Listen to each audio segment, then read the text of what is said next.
पुरी रे 20 तारिख दिन दिन 3:23 समय सूर्य अस्त चतुर्दशी पर्व शेष हम एवं 3:23 पर ठारू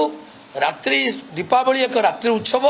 एवं पया श्राद्ध रात्रि उत्सव काली पूजा रात्रि उत्सव लक्ष्मी पूजा रात्रि उत्सव तेणु ये सब उत्सव को पालन करने 3:23 रु आरंभ हो संध्या समय संध्या एंटायर संध्या दीपावली जो अंधकार रात्रि से आम पया श्राद्ध करूँ एवं जो माने काली पूजा करती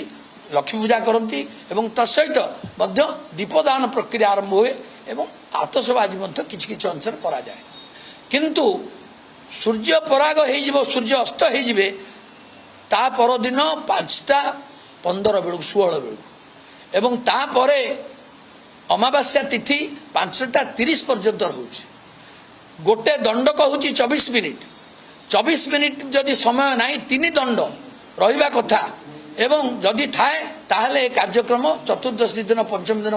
पालन करा जाई थांता किंतु एक दंडरू कम होउथुवारु 24 मिनिट रु कम हेई मात्र 14 मिनिट रहउथुवारु से भली कार्यक्रम जो माने करचंती ता प्रकृति तांग पई क्षतिकारक